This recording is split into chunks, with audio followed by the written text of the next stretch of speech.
as helium started to succeed and started to become valuable, like people started to get very serious about cheating the system. I remember one time, it's probably like in 2020, like I got a picture, a covertly taken picture from inside like a Chinese warehouse where they had built rack-mounted fake helium devices. And I didn't know whether to be like proud or disgusted, because like you're proud at some level that like you built a thing that is like so valuable that like someone goes to that level of effort to like cheat it.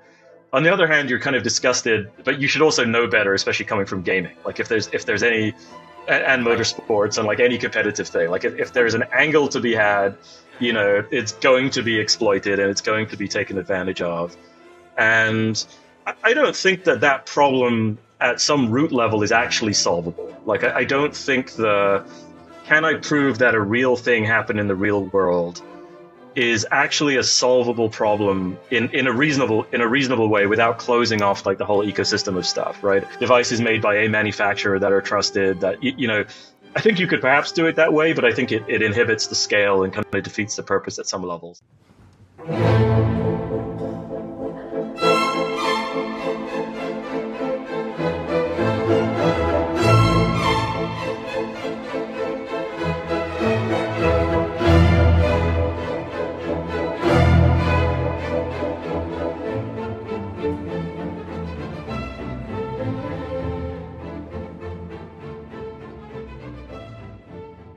Welcome back to the Slow Hunch Podcast. I'm excited this week to welcome Amir Haleem, founder of the Helium Network and CEO of Nova Labs, to talk about his Slow Hunch and his journey. Amir started Helium back in 2013 on the idea of bringing IoT networks to wider availability, worked on that for a number of years before realizing that taking a decentralized, crypto-incentivized approach might be the unlock he was looking for in terms of building a global scale telecom network in a new way.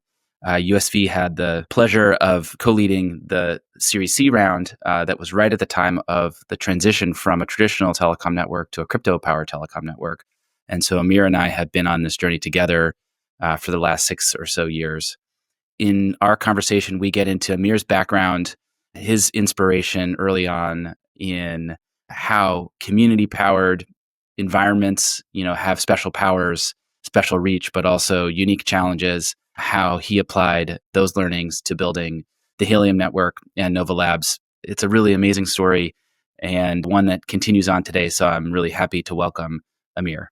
Maybe it would make sense just to back up a little bit and introduce yourself, and then we can talk about your journey, the story of Helium, how all these things kind of fit together. I'm Amir Haleem. I am the founder and CEO of Nova Labs. It used to be called Helium Systems, Inc. We're the founders of Helium, which I think is still probably the largest decentralized wireless network in the world. And I think a big part of sort of has been part of new category creation in the crypto space, which has been super exciting for me to be part of. You know, at USV, we led the Series C in Helium Systems, which was alongside our friends at Multicoin, kind of the pivot moment where the Helium network became community-produced, crypto-powered, decentralized network before, you know, DPIN was even a word. I think of it in terms of designing game economies or, you know, harnessing chaotic communities or maybe solving hard problems in new ways. I don't know. There's a thing that you do that you've been figuring out how to do for a long time, but I'm curious how do you view it? Yeah, I mean, there's sort of like multiple parts to it. I think like fundamentally, Helium always came from a place of, I think, frustration almost. I'm not sure that's good or bad, but like that, I don't know if that's a good or a bad thing, genuinely. But you know, I've always been this like I've been like this massive privacy advocate for a long time. I believe that choice matters and how you access the internet and who gets to see what and why they get to see it, and all of those decisions are really important. And so somewhere in the back of my head, that was always a very important part of like what we were doing at Helium. I don't think it really manifested itself for a very long time, but I think that has always been a huge part of it. I have a bit of a video game background, which I think is helpful in a few ways. Like I remember talking to Chris Dixon, who's one of the Andreessen Horowitz partners, like a very, very long time ago when before we'd even started Helium. And he said something interesting, which was that he always loves video game founders because they view like the game rather than like what engine was used or like, what other minutia goes on behind the scenes. It's like, do people like the game and is it addictive? Basically, is like all that really matters. And I think there's a part of crypto that's like that, Definitely. which is not only the economic part but also the community part. Like I've spent, I don't know what's normal for crypto founders, but I'm like in our Discord or the community Discord like constantly for 6 or 7 years, and that like community interaction part has always felt very natural to me, and I think that comes out of being involved in the competitive video game world for such a long time. And then you also get the like, the dopamine mechanics come out of that too, right? Like what keeps people excited and what keeps people interested in it, in coming back and participating, I think are very video game centric kind of traits or centric thinking. There's just really are tons of parallels between games, which, and I don't really come from that world or know that much about it, but I can see it, and what's going on in crypto, where I think in crypto projects, if you think of a a traditional approach where everything's inside a company and the crypto approach where everything is externalized, it basically is turned into something that looks like a cross between a game and an economy. If you think back to like some of the most successful games, they've especially recently, but World of Warcraft maybe started this sort of economy idea the most. There were other games Right. before, like EverQuest and stuff, but World of Warcraft is, I think, really the first one where like this notion of like item ownership and like trading of items and gold and really became like a massive part of the community and the economy there. And then now with something like Fortnite, like they've adopted that, like that's their entire business model, right? Like they don't even sell the game, right? The game is free, and everything else you pay for, right? But you're desperate to buy the things, and I don't know how many like V-Bucks I've bought for my kids, but it's like a large number, I'm sure, at this point. And they've got that thing down where there's like new content all the time. Like, one son has like a Lewis Hamilton skin, the other one's like Eminem or something, and that has become like very addictive and very powerful. And so, yeah, in crypto, it feels very, very similar in a lot of ways, especially if you think about things like meme coins. I think someone described them as gambling, and then someone else described them as gaming. And I Right. thought gaming was actually a better way of thinking about what you're participating in. There is absolutely a gambling element to it, but it's kind of a game in the same way I think of NFTs were kind of a game as well. Like I don't think intrinsically the art was that interesting, if I'm honest.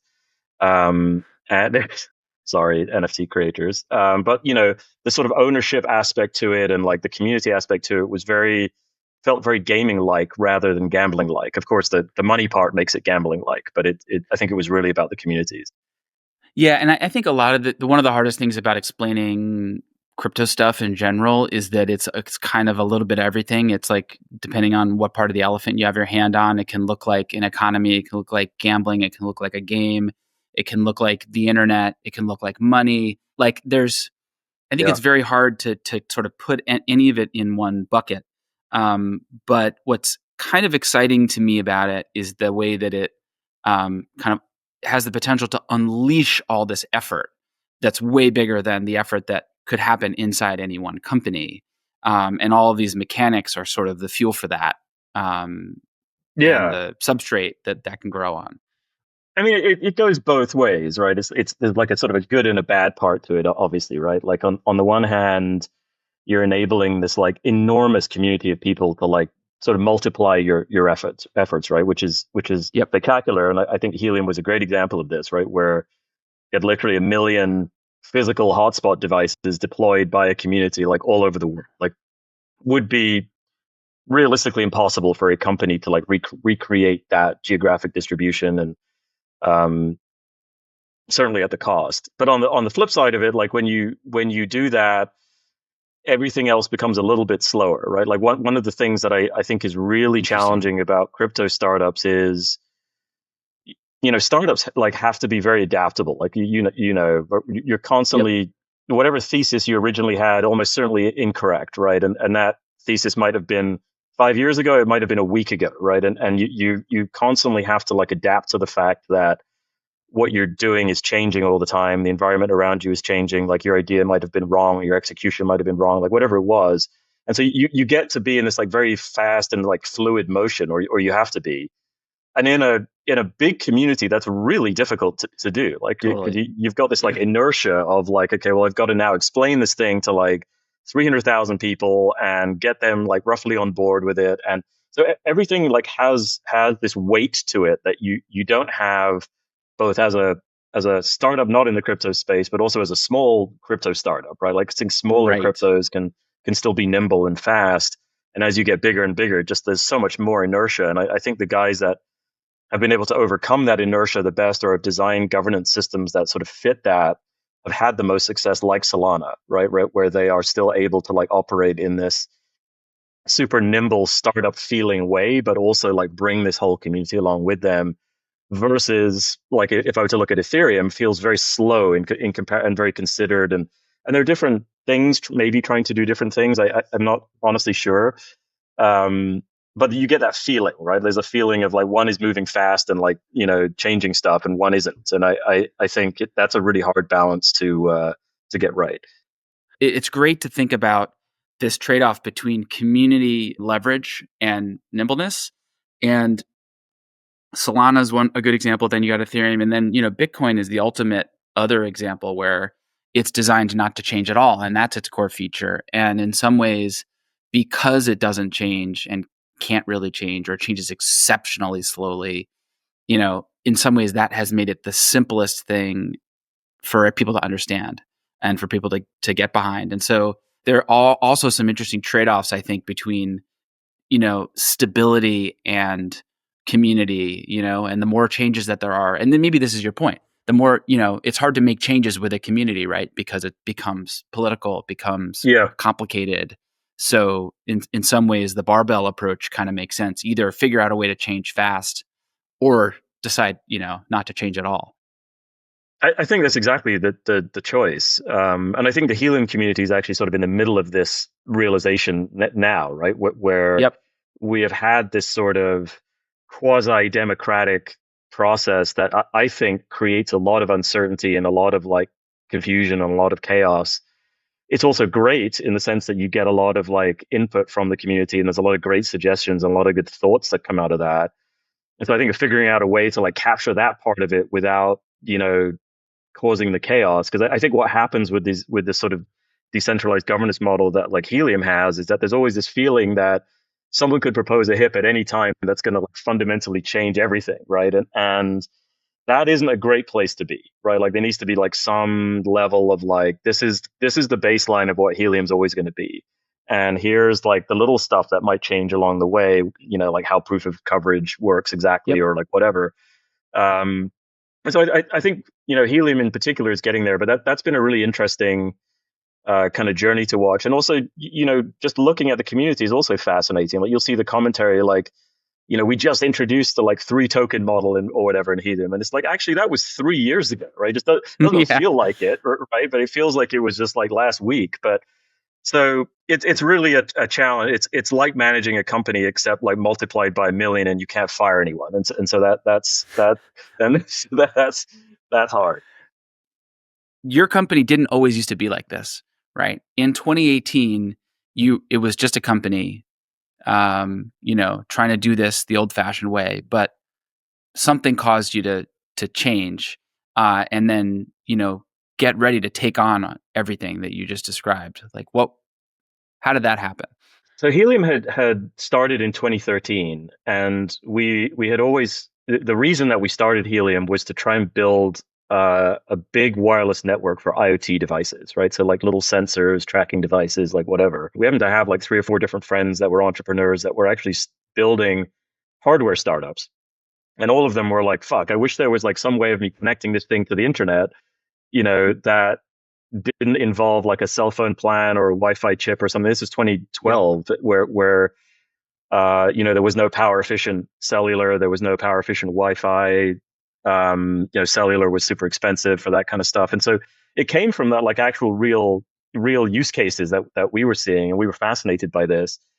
And so we, in typical like engineer fashion, like did it the wrong way. Like we started with the wireless protocol rather than like how would you actually deploy this thing and get people to use it, which in hindsight was hilarious. We struggled for a while. Like we had built what we thought was like an elegant wireless protocol. It was very low power, had good long range. Everything about it was good. What we didn't know or have any concept of how to do was how to like actually deploy a wireless network using this technology, right? And the dream was that like somehow communities of people would deploy it, right? Whether that was developers or end users or like we had like vague notions that like somehow industrials, landowners, who knows, schools, governments. So some combination of users and developers would create enough coverage by virtue of being participants in the products that it would work. And companies were interested in the wireless protocol. Like I'm just thinking back to like we talked to Ring when they were called Doorbot, for example, back in those days, and like Target wanted to use it. So there's a really long list of like applications that kind of fit, but none of them made any sense without like network coverage being just there somehow, right? Like it needed to just exist, and it also needed to not be required to be configured by the user. That was the other thing, right? So like if you think of like I remember talking to Samsung about this at one point. Like they wanted to have like smart fridges that would like phone home to like tell them about like repairs and updates and basically as a way for Samsung to sell more shit to the consumer, right? But the consumer is not really interested in like connecting to their Wi-Fi to like enable that. Like, why am I going to do any of that, right? Like as a consumer, I just want a fridge. I don't care about the rest of the stuff. And so this notion of it just being like online was actually really interesting to companies and really important. Problem is it doesn't work without the network existing for that to happen. And so we took all kinds of different paths, like trying to figure out like how could we cause that to occur. And we did all kinds of like, in hindsight, incorrect things, including like going very vertically integrated, like thinking like, okay, let's focus on hospitals for a while, or let's focus on restaurants for a while, like anything we could do to like start getting traction. And some of those were like actually working okay, like there were users, there were customers, like there was some revenue, but as the more we did that, the less interesting it became to me. Like it became a very boring feeling, IoT business, right? And like that was not, for whatever reason, very interesting to me. And like I still had in my mind, like, well, what if there was this like gigantic wireless network everywhere and it was almost free to use and people could just build stuff? And so time went on, and like we pivoted and like tried a bunch of different stuff and like try different go-to-market approaches, all under the same like sort of notion of building IoT products and networks. And then I honestly don't remember the exact sequence of events, but at some point we had been joking about like just adding the word blockchain to a deck, just because it was we had all the other buzzwords in there. We just needed AI and blockchain. And then that idea kept kind of. I had no idea what a blockchain. It made no sense to me at all. Like I didn't know, were there several blockchains? Was there like a blockchain? Like what does it even mean? And so I literally started reading like Bitcoin for Dummies type books, well known and well respected like Bitcoin community guy, Antonoop. His book was like was like my Bible and like the company's Bible for a while. We just kept reading about Bitcoin and like understanding it more. Then I read about Filecoin. I know USB was as a backer of Filecoin, and like and Filecoin was like, okay, I understand now why this blockchain concept might make sense outside of like an application which is like finance or or replacement gold or digital gold or like whatever, right? And which, by the way, I think is great. Love Bitcoin, but it didn't obviously make sense to me how that could make any sense to us or whether it made any sense to us, right? And we had ideas about writing data to the blockchain and stuff, but it all felt superfluous until I read the Filecoin white paper, and I was like, okay, this is a genius way of incentivizing network creation. And so was Bitcoin, by the way. Like I'm not smart enough to have realized that at the time. Neither were we, and thankfully, in 2014, we met Juan Bennett, the creator of Protocol Labs and Filecoin, who came into our office and he put a chart up on our screen that said, this is the hash rate chart of the Bitcoin network. So one way to think about this is transactions getting processed, something to do with like money and finance. But the other way to look at it is that it's harnessing a global compute infrastructure, at at really massive scale. And if you just think of this as infrastructure, following an incentive, he's like, we can do this for other things. And, that was I think Filecoin was a really inspirational project, because I think also because file storage is such a computer thing, not like a money thing. So it was like, oh, wait a second. This is about computer infrastructure. It's about other kinds of stuff. It's not just about money. That like was a real click. And I think that was very inspirational. And now I think that idea is pretty well understood. But back when then the Filecoin white paper came out, it was still like a aha moment that maybe this can be used for other things. And people had tried, sort of hybrids of that. David Varrick's project was there, but it was still like a proof of work system for storing files. And that part didn't make any sense, because it was like, I get why proof of work works and it's genius. I get that. I don't get why you would want to use that as a system for building like, a file storage network or a wireless network or whatever. And so Filecoin for me was the first time where someone had coherently proposed like, here's a proof of work like system that is for the thing that the network does, right? So it's about like who's making the most file storage available in Filecoin case, or who's storing the most files or whatever.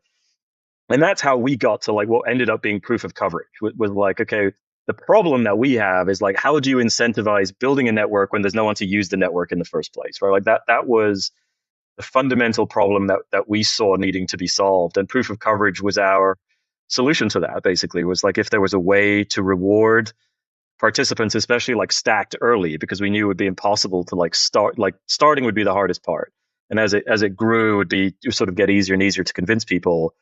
How do you come up with some system that incentivizes the network creation absent, usage, but in a useful way, right? So we wanted to sort of recreate what it would look like if there were a bunch of sensors using the network, and like kind of fake that so that we could prove things like, were these hotspots in good locations? Were they up high? Were they, did they have good range, good signal strength? And so we had to sort of like figure out how to like recreate the behavior of a sensor without a sensor existing, basically. And that was kind of like how we thought of proof of coverage. And I think how Filecoin thought of proof of space time was great. Yeah, and for those who are out there not as familiar with some of these blockchain economic concepts, like proof of work from Bitcoin, if you're going to give an incentive, you have to it has to be grounded in something provable that's valuable, right? And the genius of Bitcoin was the proof of work model, which could basically secure the network. It could prove that you weren't cheating and that you were validating transactions accurately. And if you did that right, you got an incentive. And then Filecoin invented proof of space time, which is, are you storing the files where you said they were? Are you keeping them there? Can people retrieve them? And then, the big unlock for Helium was proof of coverage. I feel like again, back to the idea that Bitcoin's dead simple and everything after it is harder, more complicated.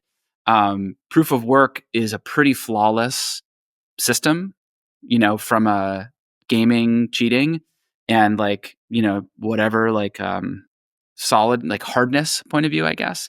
As you move up the stack or get more complicated, that gets harder. So maybe we could talk a little bit about like all the twists and turns that came from rolling out the first Helium network, the proof of coverage, that whole experience, because it was not just a straight path.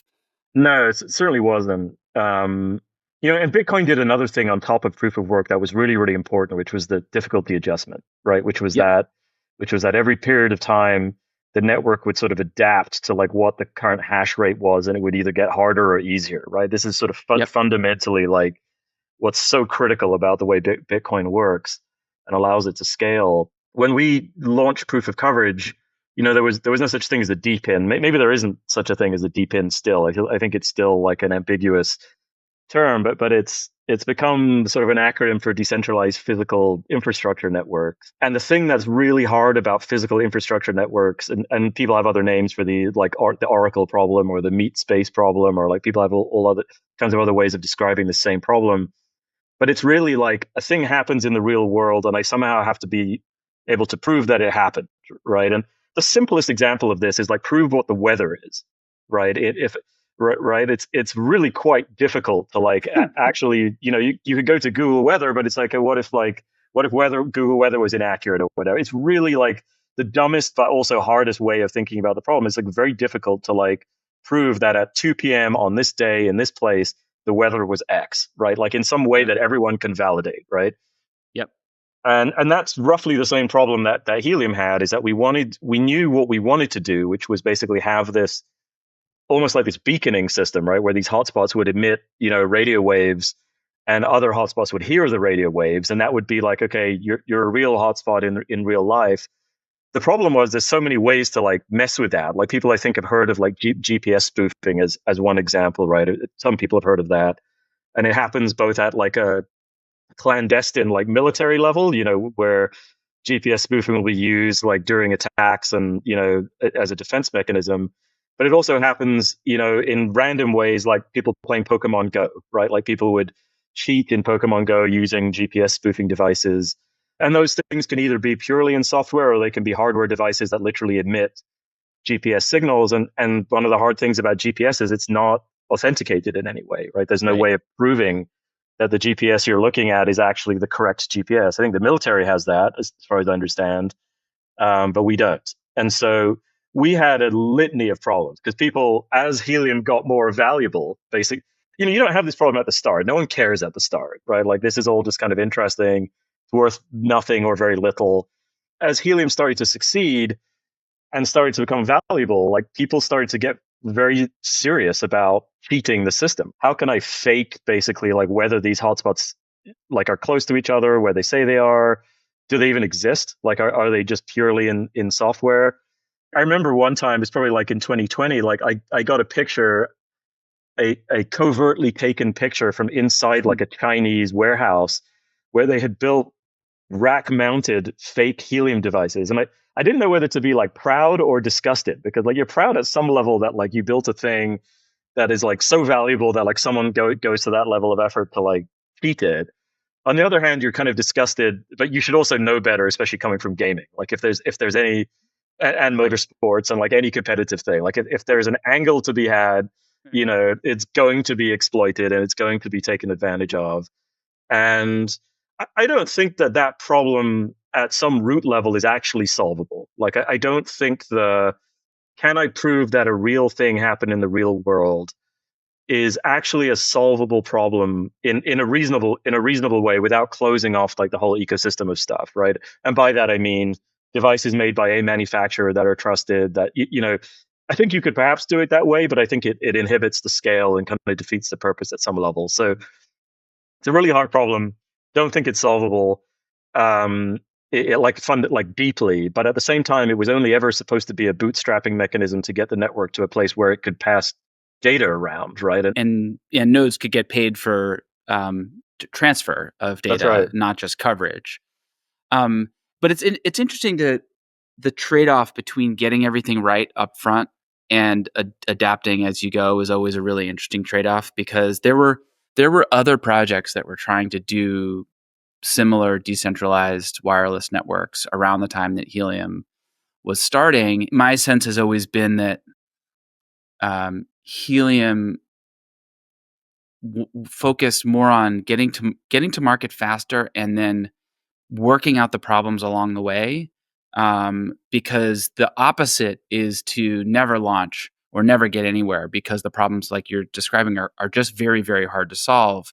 So there's sort of like a path one, that path is like theoretically solving them all in advance, but having that get in the way of ever starting, versus getting something out there that it may not be complete or perfect and then learning and adjusting, which then leads you to like governance and changing and all these things that have had to happen along the way. But I've always felt like that approach was probably fundamental to the network succeeding, really, and even having a chance at succeeding.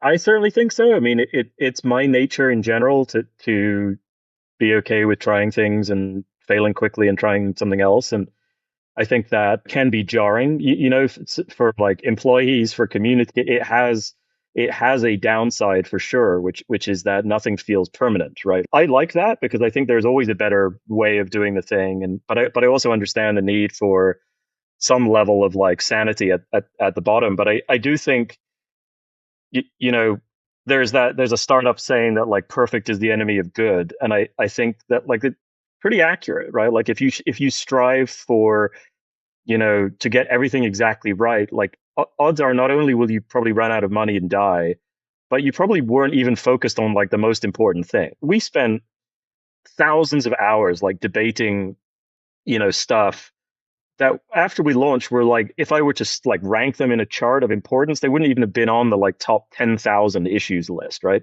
But when you're in your own universe, you're like, well, what about this? And what about this? And what about this? Whereas a real user is like, well, I pressed the button and nothing happened, and it took too long, right? And like, so instead of focusing on like that thing that's actually like user experience facing, and really important, like you're worried about some esoteric, protocol thing, which is a problem.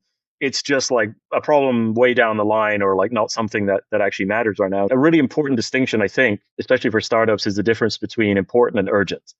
And like everything is important, right? But like only a few things are like genuinely urgent. And figuring out what those are, being able to like compartmentalize those things, I think is critically important. And as you said, there was a lot of startups around that I think were full of very smart people, but like just got tripped up in their own way of like trying to like perfect these systems that were always going to be imperfect, at some level. And we ended up getting to market quickly. And I think we did a really good job focusing on user experience and like making the product easy to use and easy to set up in like a consumer way. And it turns out that like that was actually the hard problem to solve, not the like, not the other stuff. Protocols are broad and accessible and universal, and that's what makes them so powerful and so great, but they can be hard to change. And startups typically are nimble and quick, and adaptability is their whole thing. What's so exciting to me is that the world that we're in right now, where a good part of the startup world and the sort of tech community is beginning to understand that more and more things can become protocols, right? Telecom, file storage, financial things, swapping, media. Like we're going to end up with more protocols, which I think fundamentally means that the internet is going to get more open, more accessible, more scalable, with more compelling economics for all stakeholders. Like these are, I think, fundamentally good things. But it also it creates a new type of challenge for quote unquote startups, because a startup and a protocol designer historically are like extremely different things, and figuring out how to strike this balance of getting new protocols up and out and not spending all your time doing big design up front, but not leaving too much undefined such that it's chaos. I just think this is a unique type of modern challenge in our world. Repeat entrepreneurs like seem to get this like innately, that going to market is actually the hard part, right? And I think first time entrepreneurs interesting like are focused on like the shiny technology, or like the how special the thing is. And I always think back to like the database eras, and thinking about things like MongoDB and like how successful that came. But to like real hardcore database users, like they would be mocking MongoDB because it like had these issues where it would lose data every once in a while or whatever. But it turns out like making an easy to use database was a much more valuable problem to solve than making the most perfect database, right? And Mongo went on to be a multi-billion-dollar, public company, and all the others you can't even remember their names anymore. I keep talking about Solana just because I think they did it so well in like the hardest possible way. I mean, they launched with like UDP as a transport layer, and they had no local fee markets, and like they realized those things were just fucked, and like changed them on the fly, right? And that's really hard, to change like such fundamental things so quickly, like while the plane is in flight. It is a really, really important skill. And you still see people, like the future Solana competitors focused on like, we're going to be launching in 6 months and it's going to be like faster than Solana. I'm like, it's not, because by the time you actually get it in public with like actual users, all kinds of stuff is going to break, and you don't know what it is because you're too worried about like X, Y, and Z thing. And we see the same thing. There's like I don't know, countless Helium competitors, and everyone is like better. Their version of Helium is like somehow better than Helium, of course, right? But it's only better when it's small and tiny, and then when it gets big, you're gonna have the same problems you have the same problems we had, and they're probably going to be worse for you because we've spent a long time like figuring them out. And that's not to say that like we can't be disrupted and we should be lazy and complacent. It's the opposite of that. It's that, focusing on always, it's all figuring out how to focus on the most important thing all the time is actually the hard part, right? And Right. it's not what you do. It's not whatever you thought it was. That's great advice. I think the line is like first-time founders focus on product, second-time founders focus on distribution, something like that. There's so many of those cliches that turn out to be cliches for a reason, right? Like no product survives first contact with its user. My favorite, the Mike Tyson line, everybody has a plan until they get punched in the face. Those old cliches exist for a reason. Like they're actually a true thing. Like they're all out there for a reason, and the sort of advice passed down from like older founders who have gone through this before. Speaking of the sort of phases and cycles and, how things change over time, I think crypto is very cyclical, right? Just from a market point of view, but also from a technology point of view. Looking back over the last 10 years that we've been involved in it, every few years it's an up and down. There's a new primitive that unlocks a new thing, that unlocks a bunch of experimentation, that unlocks a new thing. And I think that's one of the most exciting things in general about working in technology, but the sort of open source nature of blockchain and crypto technology is especially like that, where every couple of years there's really brand new sort of toys to play with and tools to build on. Helium has been through a few of those already, right? So like the first launch was its own blockchain with the first version of proof of coverage, and then there was a migration to Solana, and then there was multiple tokens, and meanwhile the whole rest of the world is changing and new things are possible now too. So I'm curious, as you think about where things are today and what's possible in the future, what do you see coming? Where do you think this story goes? I mean, to me, the biggest thing is satellite connectivity. Like I was such a skeptic of it being possible the way it's possible. And by that, I mean like high bandwidth, low latency, communication, like from a ground station to like some constellation of satellites spinning at like millions of miles an hour. It didn't seem doable, like feasible at any level. That is, to me, like the most exciting development in terms of like connectivity, maybe ever, right? Because it means that anyone anywhere can. I mean, I don't know if you've seen the Starlink mini dishes, but like they're small, right? You can take that thing and put it in the middle of nowhere, and be connected to the internet at like 200 megabits with like 40 milliseconds of latency. It's like it's not of this earth, literally. And the next step for that is direct to cell stuff that's happening, right? And so that the next iteration of what SpaceX and Starlink are doing are even lower orbit, satellites that are able to communicate directly with cell phones because they're so low orbit. And I also didn't think that was possible because I thought the orbit, like you would have to be so low down, like the signal can only travel so right. far without crazy latency. That kind of changes everything in a way that's like incredibly like symbiotic with what Helium is doing, but total accident, right? Like we certainly didn't plan it this way, but like if you think about the fact that like a company like Verizon has spent $150 billion building tower infrastructure, right? Across all that tremendous amount of debt, by the way, like they didn't have $150 billion to spend on it. And now you've got satellites just spinning around in the sky that will soon probably render all of that or like significant parts of that obsolete, combined with the fact that satellites don't really get indoors, which is where we're spending all our time, right, deploying hardware. It's really an incredible shift in the way infrastructure for wireless networks and for the internet is just going to work over the next like 10 or 20 years. And it won't just be Starlink, it'll be Blue Origin, and it will be like everyone else that like realizes that this is now doable. And so this sort of traditional, moat-based system that we have, where it's like everything is gated either by debt or like spectrum access or like whatever, is all kind of slowly being blown up, right? And I'm not sure like how aware some of the players are, sort of like Steve Ballmer, like with his, iPhone, funeral procession that he did in 2007 or whatever. It's like, I don't know if you remember that thing. Like they filmed I mean, it's just like, how could you see the iPhone and not think like, you know what I mean? It's like this, how could you not see that something is happening? And I think that's the same kind of thing is happening. And to their credit, like guys like T-Mobile are all over it, right? Like they are early doing deals with with Starlink and enabling direct to satellite stuff. And I think they see it coming. But I'm so excited about that because it's such a hard industry to compete in, mostly because it's unfair in the worst ways, right? Right. And things like Starlink, even though it's a single company that's ultimately could end up being evil and do the same thing, are at least blowing up the like traditional way of doing it right now. And where Helium is focused almost entirely as it relates to like cell phone service is indoors, right? Like we have realized that like 90% of data usage happens indoors when people are like sitting in coffee shops or in malls or Right. whatever. Wi-Fi offload. Right. Exactly, via Wi-Fi. Yeah.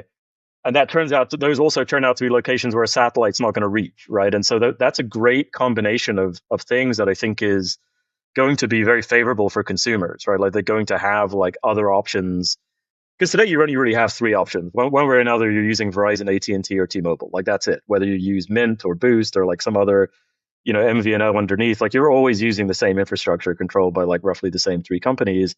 And so to have more, options like appearing, I think is going to be tremendously valuable, like over time in lots of different ways. It's funny. I asked you that question expecting that you were going to give a crypto answer, and I'm really glad you didn't, because it's easy to look at you and look at Helium and think here's a crypto founder, but you're a telecom founder, right? You've been thinking about how to build networks, how to build coverage, and how this is all going to change, and I just think that's so important and also so cool, and the changes that you're talking about that are coming are one thing. And even in the couple of years since we've been working together, the approach on the wireless side has changed a bunch of times too, in fascinating ways. When we first invested in Helium Systems, the focus was on something called LongFi, right, which was this sort of proprietary IoT wireless protocol, that the one you mentioned earlier. And then I think there was this realization that let's ride on top of existing other protocols. And so there was a switch into LoRaWAN and more of a focus on the economics behind it, but on top of an existing protocol. Very interesting. And then when Helium Mobile launched, it was primarily focused on CBRS and cell. So cell towers and cell bands. And then it became apparent that Wi-Fi was actually the medium where there was the most product market fit, and so that all happened in just 5 years, right? And it's like totally different than what we thought the plan was going to be. I mean, just always is like that, right? I mean, it's like CBRS seemed like a great thing, and the industry seemed to be like pushing in that direction until all of a sudden they weren't, right? And then so now you're like, okay, well, now what are you supposed to do? Like, do you just keep down the path, like sort of stubbornly, hoping it'll change, or do you have to change? For the LongFi to LoRaWAN one is kind of an interesting one based on what we were just talking about. It was very much a like engineering kind of circle jerk kind of a thing when you think about it, right? It's sort of like a slightly there were things about it that were better than LoRaWAN, but the trade was that you would then have to adopt like an entire universe of like hardware, and so just thinking back to that stuff just doesn't make any sense at all to like ever go down paths like that, right? Unless the thing is 10 or 100 times better than like what's out there, like why would you even, why would you do it? And so I think some of it was naivety and learning, and honestly some part of it is also like just being a founder. Like it's difficult to have the confidence to just say like, okay, that's just completely wrong when everyone wants to do the thing, right? If you've got like a team of engineers that are like, we should build this thing because it's so great, to have the confidence to like sort of alienate your entire engineering team and say like, no, that just doesn't make any sense at all, is that takes a lot of like, at least for me, took a lot of time to get to that point where I have that confidence to say like, no, we're not doing that. And so I think I went along with a lot of decisions or a lot of ideas to sort of keep people happy at some level, which in hindsight makes sense, but is also a really bad way of making decisions. And so there's a lot of factors that go into it, and I think from the outside, really difficult to see them, and no reason for anyone to care, quite frankly. But on the inside, it's pretty hard. Well, I got to say, I work with a lot of founders. You are as intuitive a founder as they come, I think, in the sense of following your instincts and making hard calls. there's certainly been lots of twists and turns and changes, but I think you've been at this for a long time. And I think we've had a lot of conversations like this one where you've reflected on that process of making hard calls or just like reflecting on your own decision-making process, frankly, as a founder and trying to improve it. I try and never put down any founders or any startups because it's just so hard. Like it's easy to be on the outside and say, yeah, that thing's terrible. How could you not realize that thing was terrible? Or what? It's really easy from the outside, and there's the man in the arena quotes abound, but it is very different when you're trying to do it. I think being an entrepreneur is the most important thing in the world, and I hope that continues to be true over time. And not to get political about it, but like super excited to see like some of the ideas being discussed and some of the changes in the administration that I think will be helpful in that direction to like really encourage people to want to be founders and start companies, because I think that's really what America is at the end of the day. And I'm certainly honored to have been part of it in any way. Boy, is it fun to be part of building new things. It's a joy, it's a pleasure, it's a challenge. Maybe to bring it all the way back to kind of a little bit where we started, thinking about kids and computers and video games. We both have kids. I'm curious, do you think about how to instill that kind of tinkering, founder mode, curiosity in your own kids and in the next, generation? I definitely think about it. I haven't come up with any good tactics for it. So if anyone has, I would love to hear what they are. I do worry a little bit. Most of the founders and quite frankly, people that are successful that I know came from varying degrees of not being wealthy, right? All the way from like poverty to like, being the poorest person that you knew in my case, and having that chip on your shoulder, like really matters a great deal. I still have the chip on my shoulder. Like, it doesn't matter how much money I ended up having. I think I would always be mad about that. And it would always feel unfair in some way. And I would always feel the need to like, do something about it. And I do worry that like our children collectively are just going to be in a completely different environment, right? Like they didn't grow up in that place, especially in Silicon Valley or in, or New York or whatever. Like we're all relatively wealthy, right? Compared to the rest of the world or the rest of the country. And I do worry about like, how do you instill that like fire basically of like needing to like win or succeed. Everyone I know struggles with this because everyone I know, I think, came from a similar place of like not being the wealthy one or whatever.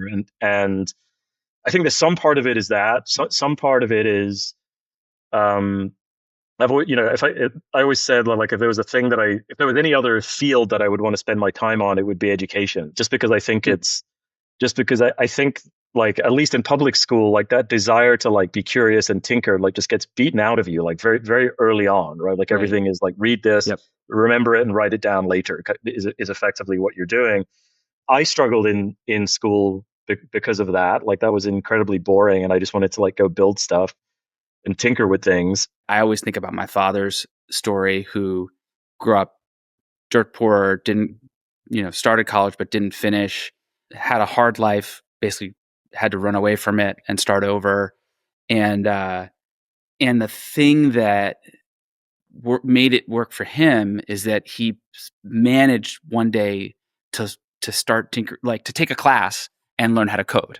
So this was in like the mid 60s, and the accessibility at that time of some opportunity to learn, but also like, to me, there's always been something about the fabric of computers and computing and then more generally like open systems, like sort of like crypto systems and open source stuff, where like anything where it's possible to just like show up and tinker, be part of something and make something without barriers. That to me is an important leg of this stool. And I think one of the things that's always been so exciting to me about open source and crypto is that it's just all you got to do is show up and want to learn and start to build, and you can. And you can join an open source project. You can be in no one knows that you're 10 years old when you're shipping code. There's something very beautiful about that. I mean, in what other universe can you just arrive on Discord or on Twitter and just like engage with the CEO of like large scale things, right? Like can argue with Anatoly at any point in time, right? Like Solana's worth like $100 billion at this point, right? Like he'll engage you if you say something to him, right? And that is a unique idea, but it also, has this other side of it where like people say, well, that's not a very professional thing to say. And I'm like, well, I'm not a very professional CEO. Like I'm a, like we're running like crypto stuff, right? Like I'm not on LinkedIn anymore. Like I'm not, it's different. And I think everyone's expectation of what it means to participate in these systems. And like we have these arguments in the Helium community as well. Like what does leadership mean in a decentralized system of governance, right? And I think no one really knows what they want. Like at some level, they want someone to like lead the way and decide the things, and on the other level, they want to be involved in like every decision, right? And it's not to blame any. I empathize and understand those feelings. They're just very difficult to navigate well and like figure out a structure that allows people to be involved, but also to understand that like there's a group of people who've spent like a decade thinking about this problem, who probably have like a better, sense of at least the technical aspect of it than a random person might. And it's the same with every democracy, right? Like people are not the most educated voter, and I certainly am not on political things. Finding the right balance there, I think is super difficult. Like the UAE is one approach, right, where it's like it's just going to be the way it is, and we hope we make good decisions. And then the States is the other way, right? Whereas I think you and I talked about this when during COVID, like the United States, like a decentralized government system, right? Like it was very hard and very slow to get all the states or the cities or whatever to agree on a thing. You couldn't get them to agree on a thing, right? And that's both super powerful, but also terrible at other times, right? And so crypto feels the same to me.